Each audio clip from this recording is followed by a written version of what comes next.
আসসালামু আলাইকুম বন্ধুরা, সবাই কেমন আছেন? আশা করি ভালো আছেন। তো আমিও ভালো আছি। তো আমি আজকে আরেকটা নতুন ভিডিও নিয়ে চলে আসলাম। তো আজকে আমি দেখাবো আমার মুরগিগুলো কেমন আছে, কত বড় হলো, ডিম দিচ্ছে, কটা মুরগি ডিম দিচ্ছে, এগুলো নিয়ে আলোচনা করব।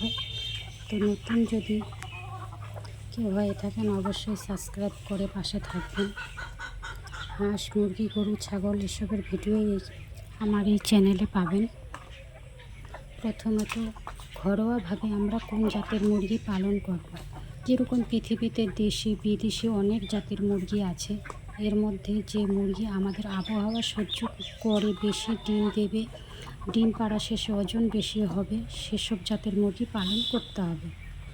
1 থেকে 2 মাসের মুরগির আমরা বাচ্চা মুরগি বলি, আর 3 থেকে 5 মাস মুরগিকে আমরা বাড়ন্ত মুরগি বলি।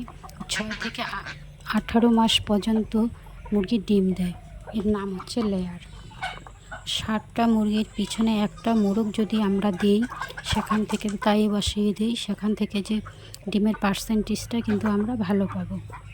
নতুন মুরগি প্রথম যে ডিম দেওয়া শুরু করে, সেখান থেকে 2 মাস পর্যন্ত ডিমটা তাই না বসাই ভালো, এই ডিমের বাচ্চা ভালো হয় না। এবং মুরগির ঘর, 10টা ডিম পাড়া মুরগির জন্য ঘরের দরকার 3.5 হাত লম্বা, 3.5 হাত চওড়া। ঘরে বাতাস চলাচলের জন্য আমরা কিন্তু উপরে জানালার মতো করে রাখবো। আর ঘরের উচ্চতা কমপক্ষে 5 হাত হতে হবে। ঘরের মেঝেতে খড় বা ধানের কুড়ো, কাঠের ভুসি দিয়ে দিতে হবে। এটাকে লিটার বলে। লিটার সবসময় শুকনো রাখতে হবে, ভিজে গেলে আবার পাল্টে নতুন লিটার দিতে হবে।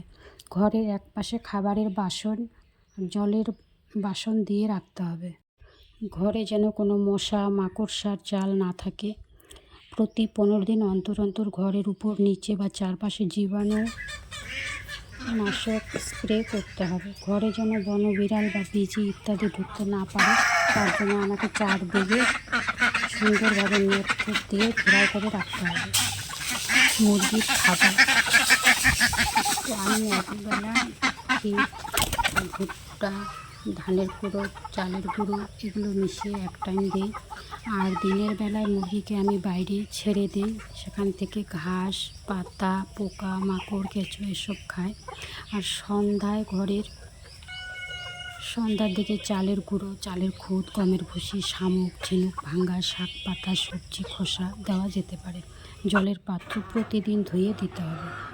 লক্ষণ নজর, প্রতিদিন নজর রাখতে হবে খাবার ঠিকমতো খাচ্ছে কি না, চলমান আছে কি না, চুপচাপ বসে ঝিমাচ্ছে কি না, পায়খানার রং স্বাভাবিক কি না, রক্ত, পায়খানার চুনা, পায়খানা জলের মতো, পায়খানার পানিযুক্ত পায়খানা, চুপচাপ বসে ঝিমালে সঙ্গে সঙ্গে ডাক্তারের পরামর্শ নিতে হবে। মুরগির কৃমি, শাক পাতা ঘাসে কৃমি ডিম থাকে, পেটে কৃমি থাকলে খাবারের পুষ্টি খেয়ে নেয়, ফলে মুরগি রোগা হয়ে যায়, ওজন কমে যায়, ডিম দেওয়া বন্ধ হয়ে যায়, পাতলা পায়খানা করে, রোগ প্রতিরোধ করতে না পারলে মারা যায়। তো 4.5 মাস বয়সে কিন্তু আমার মুরগি ডিম দেওয়া শুরু করে দিয়েছে। তো আমি এখানে আবার সপ্তাহে 1 দিন 2 দিন করে ধানটা ভিজিয়ে রেখে যে অঙ্কুরটা বের হয়, ওইগুলো আমি এক টাইম খাওয়াই।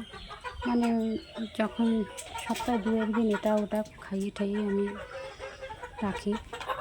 মুরগির কৃমির ওষুধ পাইপারজিন তরল প্রতি মাসে 1 দিন, 1 মাস বয়সে 3 ফোঁটা, 2 মাস বয়সে 4 ফোঁটা, 3 মাস বয়সে 6 ফোঁটা, 4 থেকে 6 মাস বয়স 8 ফোঁটা, আর 6 মাস বয়সের পর 10 ফোঁটা।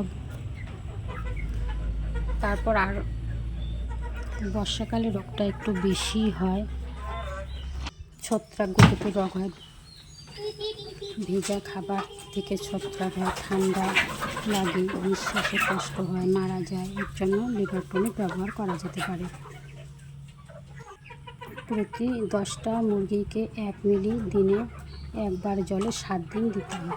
কোক্সিডিসিস, ব্যাকটেরিয়া গঠিত রোগ CRD 10 সপ্তাহের বয়সের মধ্যেই বেশি হয়, সর্দি হয়, নিঃশ্বাসে কষ্ট হয়,